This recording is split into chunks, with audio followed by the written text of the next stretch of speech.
1. 나훔서를 소리내어 읽어본 소감. 나훔서를 처음부터 끝까지 소리내어 읽으면서 제 마음속에는 놀라움과 두려움 그리고 깊은 경외감이 동시에 일어났습니다. 마치 강력한 폭풍 속에 서 있는 듯한 느낌이 들었습니다. 특히 하나님을 질투하시며 보복하시는 분이라고 묘사한 구절들은 지금까지 제가 주로 묵상해 온 자비롭고 인자하신 하나님의 모습과는 매우 대조적으로 느껴졌습니다. 하지만 곧 깨닫게 되었습니다. 이러한 표현은 하나님의 감정적 분노가 아니라 죄에 대한 거룩한 반응이자 하나님의 백성을 위한 공의의 실행이라는 것을요. 하나님께서는 니느웨의 강포와 교만, 잔혹함을 결코 그냥 넘기지 않으셨고 그 악에 대해 반드시 심판하시겠다는 의지를 분명히 밝히고 계셨습니다. 그 음성은 단호하면서도 흔들림이 없었습니다. 그러나 그 가운데서도 좋은 소식을 전하며 평화를 공포하는 자의 발이 산 위에 있다. 1장 15절 9절을 읽을 때 마치 거친 파도 속에 떠오른 한 줄기 복음의 빛을 본 것 같았습니다. 심판의 메시지 한가운데에 복음의 초대가 담겨 있다는 사실에 마음이 멈춰 섰습니다. 나훔서를 소리내어 읽으면서 저는 하나님은 단순히 죄를 벌하시는 분이 아니라 악을 끊고 구속의 길을 열어주시는 분임을 다시금 체험하게 되었습니다. 그분의 심판은 멸망이 아니라 회복을 위한 것이며 그 중심에는 그리스도의 그림자가 분명히 드리워져 있음을 느꼈습니다. 무서운 책이라고만 여겨졌던 나훔서가 영적 전쟁 속에서 참된 위로와 희망을 주는 말씀으로 다가왔습니다. 2. 나훔서의 간략해요. 나훔서는 구약 성경의 소선지서 가운데 하나로 하박국서와 스바냐서 사이에 위치하며 분량은 짧지만 그 메시지는 결코 가볍지 않습니다.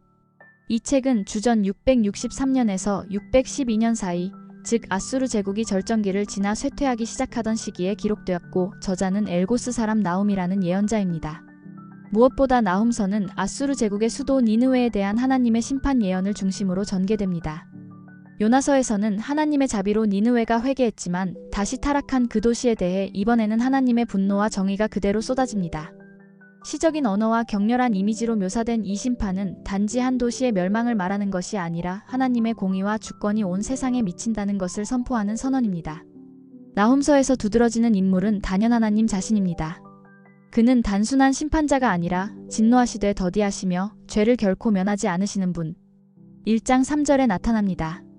그분의 분노는 통제되지 않은 감정이 아니라 죄악과 압제에 대한 거룩하고 정당한 반응입니다. 또한 이 예언은 단지 니느웨 사람들에게만 해당되는 것이 아니라 그들에게 끊임없이 고통받던 유다 백성들에게는 큰 위로의 메시지였습니다. 이제 더는 너를 괴롭히는 자가 지나가지 못하리라 1장 15절 말씀처럼 나훔은 하나님의 백성을 향한 위로와 보호의 메시지를 함께 전하고 있습니다. 역사적으로 보면 나훔서는 요나서 이후에 니느웨를 향한 하나님의 최종 통보이자 악의 세력이 영원히 번성하지 않는다는 선언이기도 합니다. 실제로 나훔의 예언은 역사 속에서 성취되어 니느웨는 주전 612년 바벨론과 메대 연합군에 의해 철저히 파괴되고 역사 속에서 사라지게 됩니다. 이로써 하나님의 말씀은 단순한 위협이 아니라 실현되는 심판의 현실임이 드러납니다.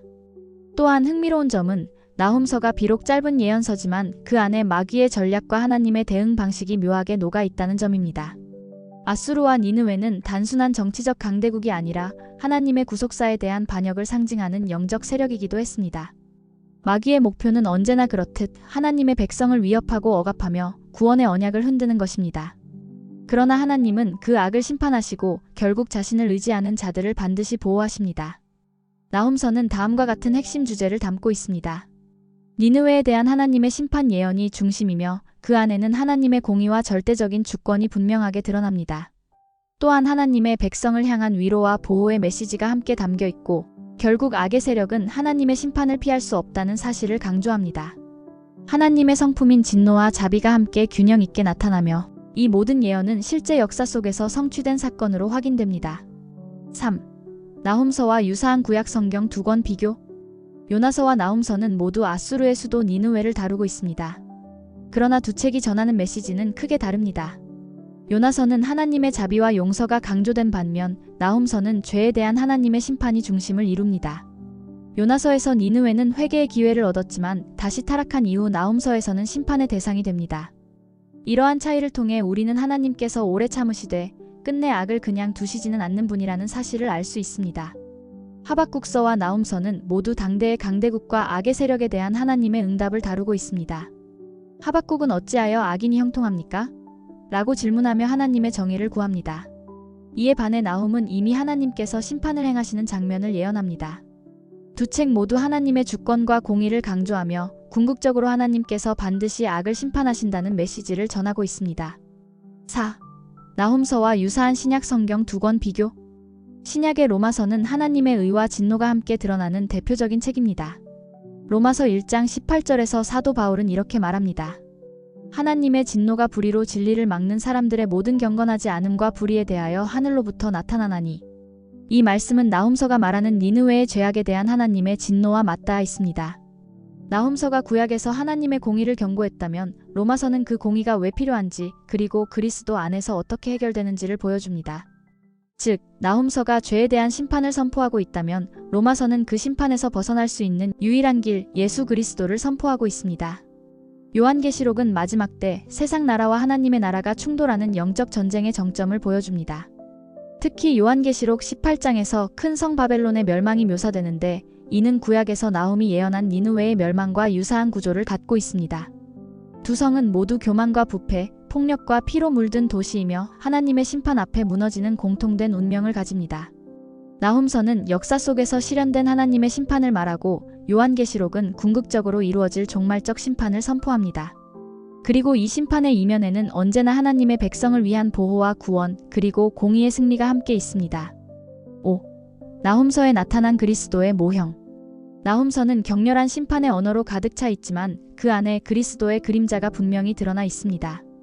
특히 나훔 1장 15절 말씀은 눈여겨보아야 할 부분입니다. 볼지어다 아름다운 소식을 전하고 화평을 공포하는 자의 발이 산 위에 있도다. 이 구절은 로마서 10장 15절에서 사도 바울이 복음 전파자의 사명을 설명할 때 인용한 구절입니다. 즉, 나훔서에 등장하는 이 기쁜 소식과 평화의 발걸음은 단지 니느웨 멸망의 소식을 의미하는 것이 아니라 앞으로 오실 그리스도 참된 평화의 왕 하나님의 공의를 이루실 분을 상징하는 말씀으로 연결됩니다. 또한 나훔서는 하나님께서 죄를 결코 면하지 않으신다. 1장 3절에서 선언함으로써 모든 죄에 대해 반드시 대가가 필요하다는 복음의 전제를 보여주고 있습니다. 이 말씀은 결국 그리스도께서 십자가에서 친히 그 대가를 대신 치르심으로 하나님의 공의를 만족시키신 사건과 연결됩니다. 하나님은 나훔서를 통해 악한 자에게는 심판을, 그의 백성에게는 회복을 약속하셨습니다. 이 이중적인 메시지는 바로 그리스도의 십자가에서 완성됩니다. 그리스도께서는 하나님의 진노를 친히 짊어지셨고 동시에 우리에게 참된 평안과 위로를 주시는 구원의 통로가 되셨습니다.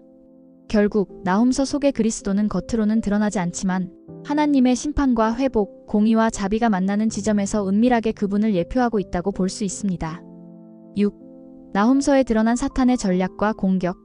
나훔서를 자세히 살펴보면 단순히 한 제국의 정치적 몰락을 다룬 예언이 아니라 하나님의 백성을 향한 마귀의 전략과 그에 대한 하나님의 대응을 깊이 있게 보여주고 있습니다. 니느웨는 단순한 도시가 아니었습니다. 아수르 제국의 수도이자 잔혹함과 교만의 상징이었습니다. 역사적으로 아수르는 북이스라엘을 멸망시키고 유다를 끝없이 위협했던 강대국이었습니다. 그들의 폭력성과 잔인함은 단지 인간적 악행을 넘어서 하나님의 언약 백성을 뿌리째 흔들고 무너뜨리려는 사탄의 도구로 기능하였습니다.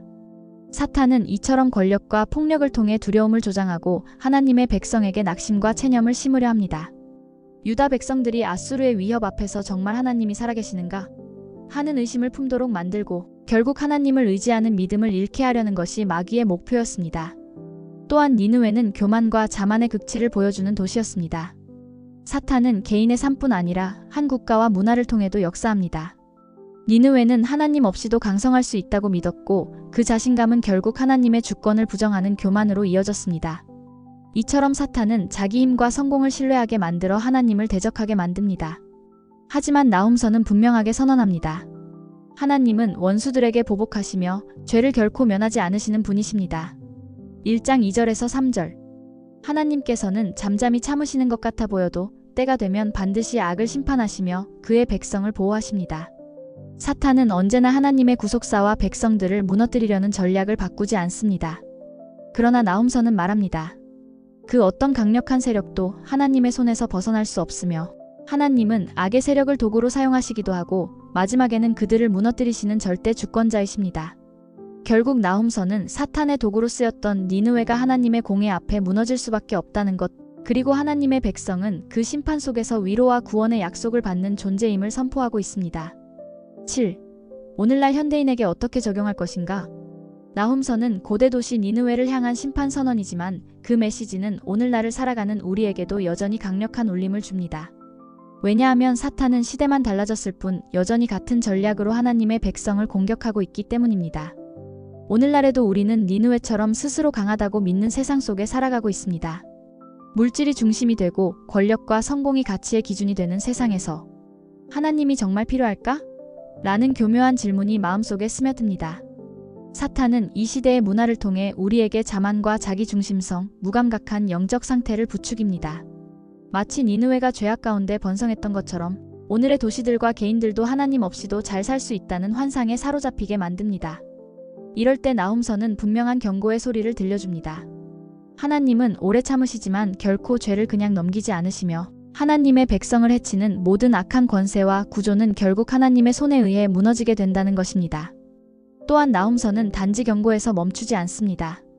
아수르의 압제 아래 고통받던 유다 백성에게 하나님의 위로와 회복의 약속을 전했듯이 오늘날에도 믿음을 지키며 살아가는 성도들에게는 하나님께서 반드시 피할 길을 예비하시고 끝까지 지키신다는 확신을 주고 있습니다. 현대의 그리스도인들이 이 말씀을 통해 붙잡아야 할 것은 분명합니다. 지금도 우리는 보이지 않는 니느웨 같은 악의 세력과 싸우고 있습니다. 하나님은 오늘도 공의로 심판하시고 동시에 자신의 백성을 구원하시는 분이십니다. 우리는 좋은 소식을 전하며 평화를 공포하는 자 1장 15절로 부름받은 존재들입니다. 따라서 이 말씀은 단지 과거의 이야기가 아니라 지금 이 시대 속에서 하나님의 주권을 신뢰하며 살아가라는 초청이자 복음을 증거하며 살아가야 할 우리의 사명에 대한 깨우침이 됩니다.